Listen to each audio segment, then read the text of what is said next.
everybody! Today I'm going to be doing the Disney book tag. This video is created by Tastic, so I'll be linking her video down below. I was really excited when she tagged me to do this video. It seems so awesome and a really neat concept. This video is sponsored by Disney Hyperion in honor of the release of The Isle of the Lost by Melissa de la Cruz. This book is a prequel novel to the Disney Channel original movie called Descendants, and is about all of Disney's evilest villains getting banished to the Isle of the Lost. So the children of the evilest villains are set to do a task, and that task is taking down the force field that surrounds the island in order to regain the powers their parents have gotten stripped from them. In order to do this, they need to travel to the Forbidden Fortress to get the Dragon's Eye. But the twist is the Dragon's Eye has a curse around it that if you touch it, you get put into a sleep for very many years. AKA thousands and thousands of years. So, I mean, you'll get a lot of rest. Yeah, so not good, but Mal, the daughter of Maleficent, has a plan for all of this, and it's really going to be set forth in the book The Isle of the Lost. So this sounds like such a great prequel novel to the Descendants movie, and I'm so excited to be reading it. It seems like an awesome book,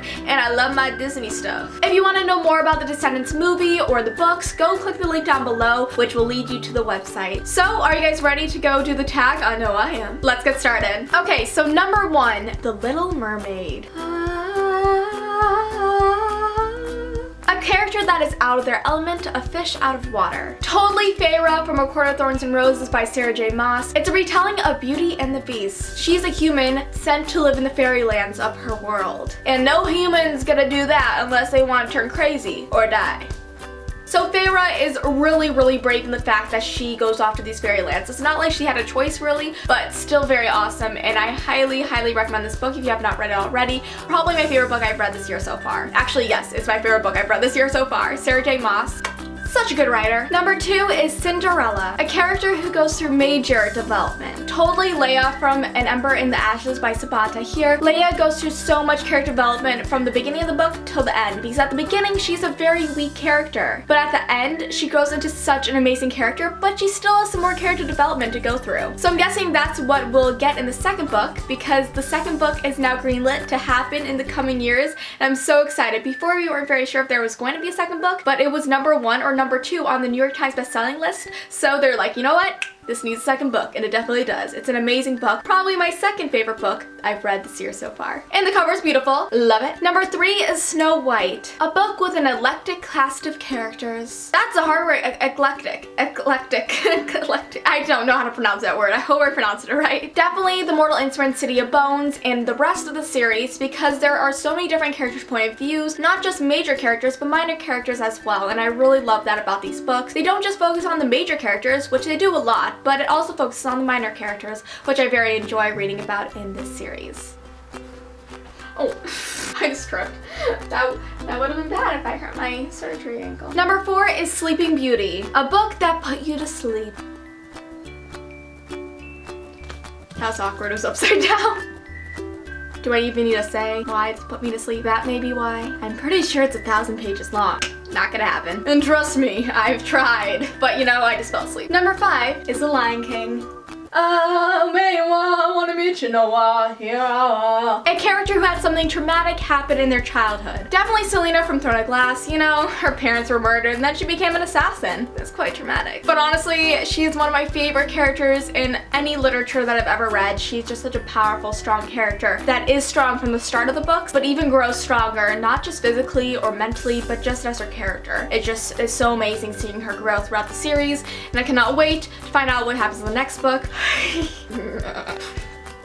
Number 6 is Beauty and the Beast. Beauty and the Beast. Freaking love that song. This one is a book that was a beast, aka a big book that you were intimidated by, but in the end found beautiful. Definitely The Bronze Horseman by Paulina Simmons. This book is almost 800 pages long, and I was very intimidated by it at the start, but I knew that the storyline would be beautiful, so I went into it really expecting beauty, and that's what I got at the end. It was such an amazing story, and definitely one of my favorite books I've ever read in the world. So good. Numero 7 is Aladdin, a character who gets their wish granted for better or for worse. Can I be forgiven for all I've done to get here?